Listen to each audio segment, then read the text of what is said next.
Welcome to the bold analysis.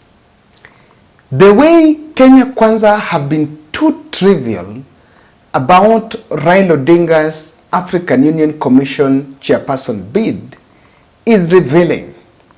And in this podcast, I want you to look at the real motive, Ruto's dirty card on Raila Odinga, and why Raila must intercept this as a matter of urgency. This is a red alert.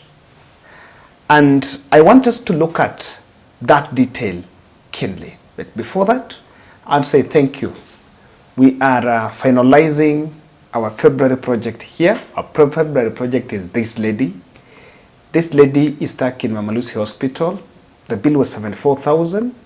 I was supposed to have discharged her with the first batch that we did last week, but the bill was huge, and also the child was still in the nursery.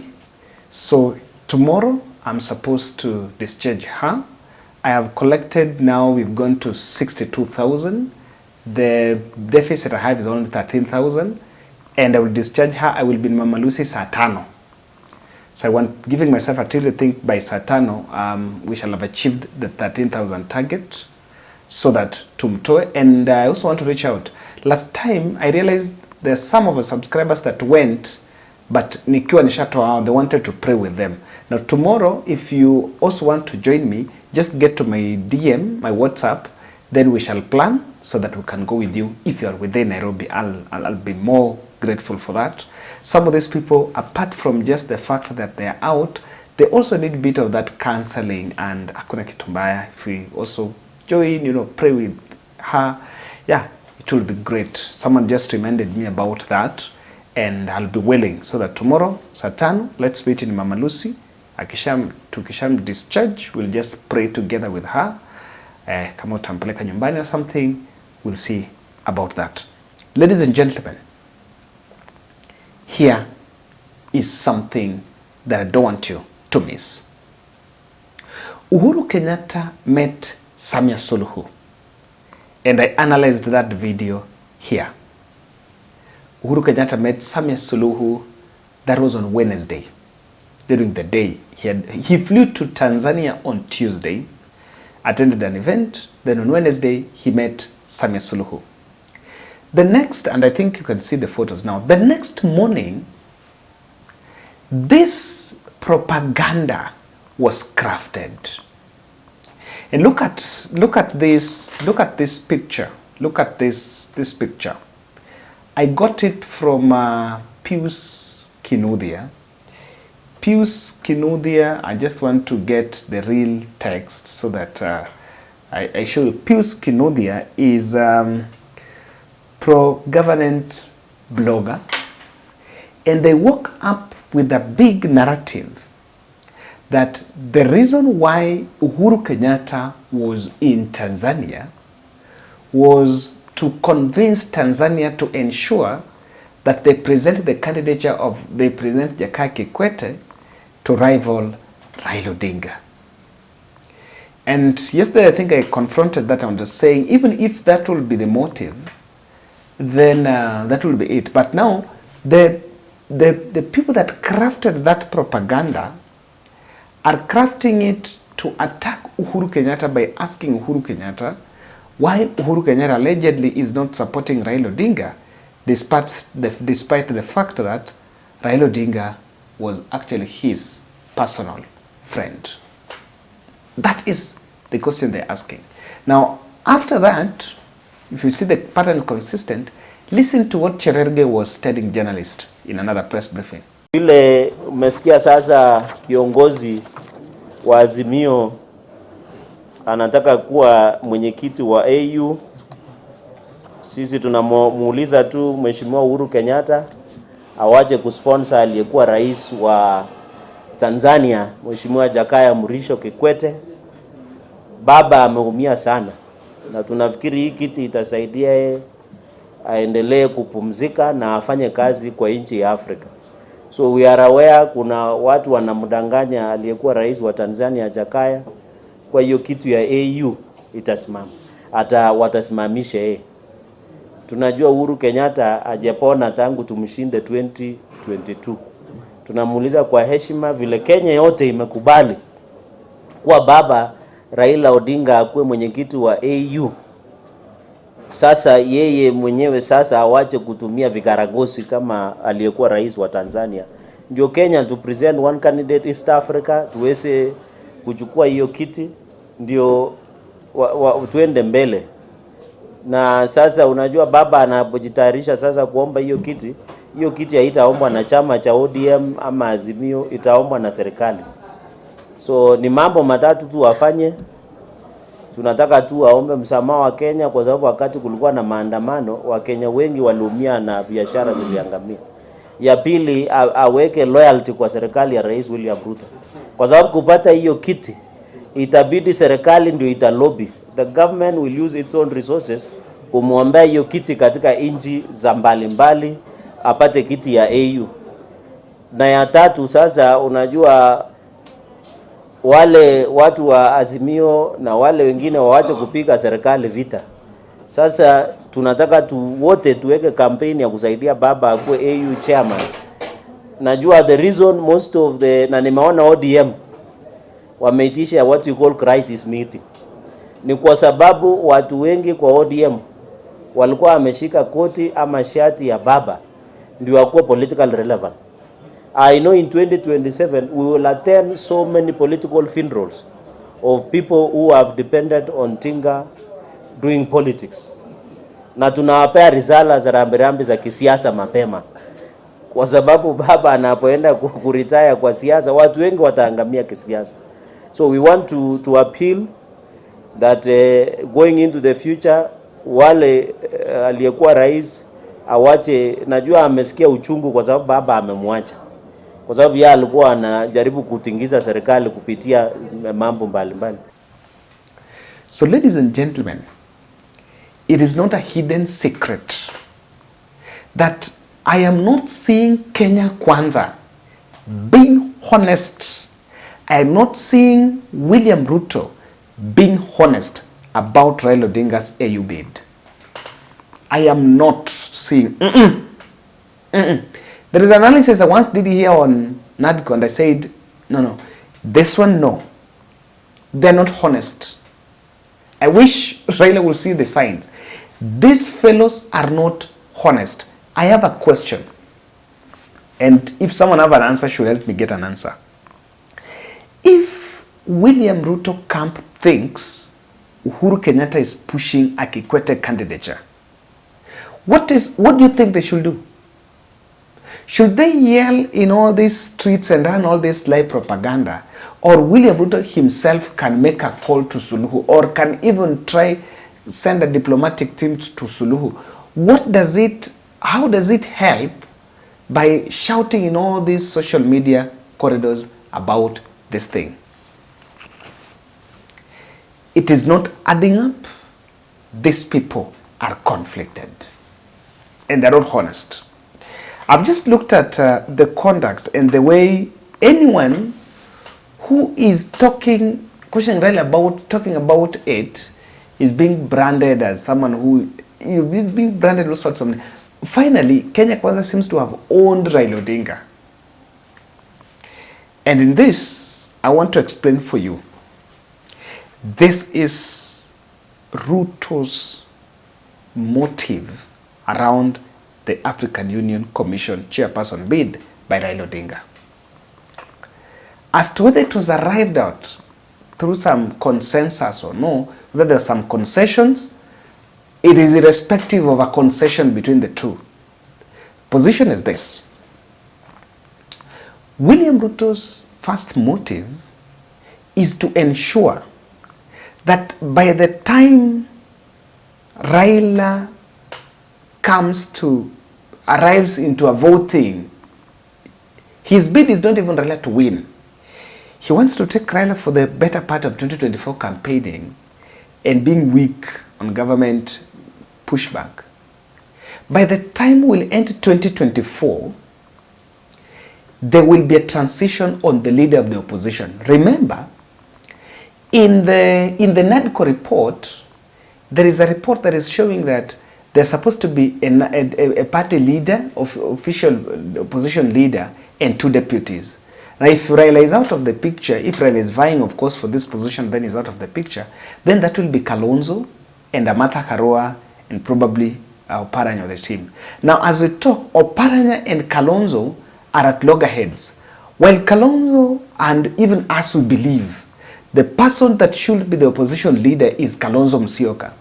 But Oparanya is arguing that ODM party has many members of parliament, and because the party has many members, the leader of the opposition needs to come from the party with many members. And that wants to mean that that position should go to ODM.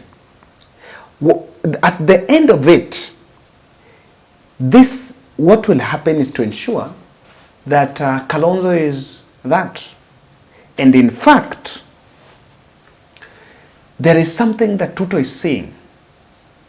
And that is why he doesn't want even Raila to get it. He knows very well that if Raila gets this position, it is going to boost his profile and he can bounce back for the 2027 elections. Yes. So if you put Kalonzo Musyoka as the leader of the opposition, technically it will be a bit difficult for Raila to bounce back. That is the first scheme. And that is why you can see that the NADCO is now being pushed haraka, and that issue of the leader of opposition is emerging. Number 2, the person crafting Raila's downfall is Uhuru Kenyatta, is William Ruto. But Uhuru Kenyatta's name is being floated as a precursor, as the punching bag. I can tell you, that voting is secret ballot. Secretly, if Kenya Kwanza is to campaign for Raila Odinga, they will not campaign. Now, if Raila goes to the ballot and loses, they will blame it on Uhuru Kenyatta. If Raila doesn't make to the ballot in the East African community, they will still blame it on Uhuru Kenyatta. So you can see that at the end of the day, Kenya Kwanza is playing political gimmick with this thing. I wish Raila can bolt out, because this one is a no. This one is a no. There's so many red flags. So that is the strategy number 2. They want to craft Raila's downfall and blame it on Uhuru Kenyatta. Number 3. This issue of saying Uhuru is supporting Kikwete is to scuttle the East African soft spot for Raila.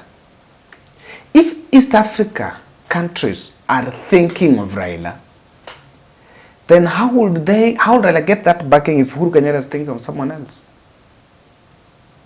Or probably themselves, they want Kikwete, but they're using Uhuru Kenyatta as just a smoke screen.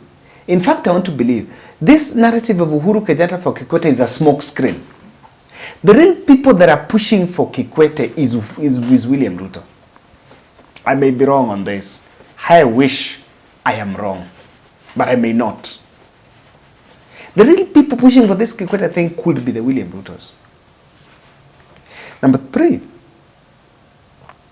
I think William Ruto understands that if Uhuru Kenyatta is campaigning for Raila Odinga, then Raila has a head start in East Africa.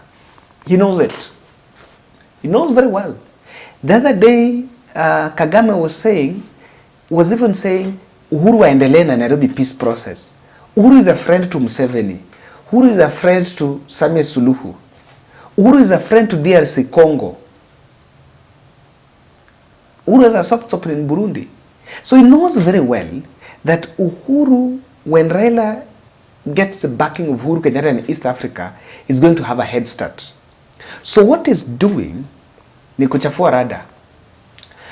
They want to demean the influence of Uhuru Kenyatta in his quest to step up campaign for Raila. Because how do you think Uhuru will convince a president? Because as a sitting president, as a man who served as a president, Uhuru has contacts of other presidents. There is also a caucus of former presidents in Africa, and Uhuru is a member of that caucus. So he has that access, even compared to Raila Odinga. So he knows very well The engine that can really push Raila Odinga to it is Uhuru Kenyatta. And William Ruto doesn't want Raila to get it. Contrary to what people are saying that he wants Raila to go, by then I've gotten that argument a bit pedestrian, that he wants Raila to go so that after Raila going, he will remain with Kalonzo. Who tells you? That Sifuna was saying, Addis Ababa ni hapa karibu. Raila can go, and after making his profile and getting some resources, comes back and vies in 2027. What stops him from resigning and coming back to country and vying? There is absolutely no problem. So the real thing here is Ruto wants Uhuru Kenyatta out of Raila's campaign because he knows that Uhuru will give Raila a head start, and the real intention doesn't want Raila to get it. Number 3, there is a betrayal card being slapped on Uhuru Kenyatta, and I think that meeting with Suluhu has just been used as a catalyst. Uhuru met Museveni, and he's been meeting Museveni for over time. Why haven't they ever said that Uhuru is meeting Museveni to, even before he met Suluhu, he met Museveni just the other week, to present another person as the candidate? Okay? Or why are they not saying that he's talking to Museveni to support? You know, there is something very clear, that they want to run a smear narrative that despite of that handshake brotherhood between Raila and Uhuru, Uhuru is betraying Raila. And with that, there will be a disdain from Raila's supporters, so that the Raila supporters might not listen to Uhuru Kenyatta, or rather to bring down, suppress the influence of Uhuru Kenyatta in the country, because they know very well that Uhuru Kenyatta's voice in the next general election is going to be a game changer. Ladies and gentlemen, I've looked at this from all those angles, and there is one point that this boils to. Raila Odinga must bolt out. Pick the card. I don't think it's worth it. If Raila Odinga met William Ruto in Mombasa, and William Ruto lied to you that I will make you the AU chair, commission chair, William Ruto lied to you. No, he's not. I'm not saying the way they're so trivial about it. Kama wako sawa, wanataka ukweli, they should not be bashing Uhuru Kenyatta. They should in fact be encouraging Uhuru Kenyatta to meet other African presidents. Now today, if Uhuru meets another president from Africa, what will they say? So this issue of we are uniting around Raila, all this is politics. And I wish Babaman, before December, you read the signs and tell them, Stucky. Hi guys, so I'm so happy finally the February project is done. I know most of us have been talking about this. We did know it will come to fruition, but I'm in Mama Lucy and I've managed to get 13 out. Yes, I was planning for 7, but who knows, God has another way of doing his own things.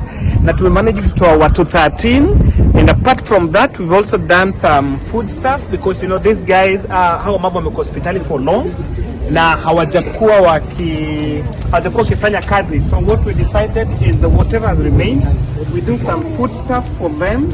And I'm just so happy that they are going home, wanted to reunite with the rest of their family. Some have been here for long, so I just want to say thank you on behalf of Bold Charity Network, my family, myself, and everyone. In whatever way you've come through this, nasema santeni sana. These women are out. Now I'll just give 2 or 3 chance. Waseme tu kitu moja. You can just say thank you. Tanzania huyu. Tumeshukuru. Okay, my name is Oduor. Tumeshukuru kwa kuja kututoa huku. Tumekaa huku for long na the bill was too much yenye hatungeweza kuafford. But Bold Charity Network imekuja ikatutoa na tunasema ni asante. Naitwa Teresia Wanjiru ama Mama Favor. Na nataka kuambia asante kwa sababu bili ilikuwa mob, singeweza kulipa, but kwa ajili ya Mungu ati mimi natoka. Asante, God bless you all. Haya, huyu nani mwingine anaweza ongea? Wewe sio? Sema kitu. Sema tu asante. Mimi cha kuwashukuru ni kusema asante kwa Mungu. Tumekuwa huku for a long time. Kama mimi nilidischargiwa on date 15, nikang'ang'ana, nikapata, nikalipa, nikaambiwa nirudi kwa ward. Saa hii I'm very happy. Niko out, nitaenda sasa kuungana na familia yangu. Asanteni sana. Mimi naitwa Lydia Chelimo.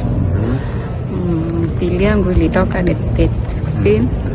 But singe manage kulipa, but court ameniwezesha nimetoka huku, nitatoka leo. Nimeshukuru sana na nimefurahi. Yeah, so guys, that was it. I had to give you this confirmation that finally to manage, and may God meet you in the hour of need. I spent 2 days here listening to their stories, and their stories are a testament of how we need to come for the society. For all those who participated in this Bold Charity Network, this was our CSR for the month of February. Akimbarikiwe. We will do this next time. Asanteni sana. I'm more happy than them. Asanteni. Sawa.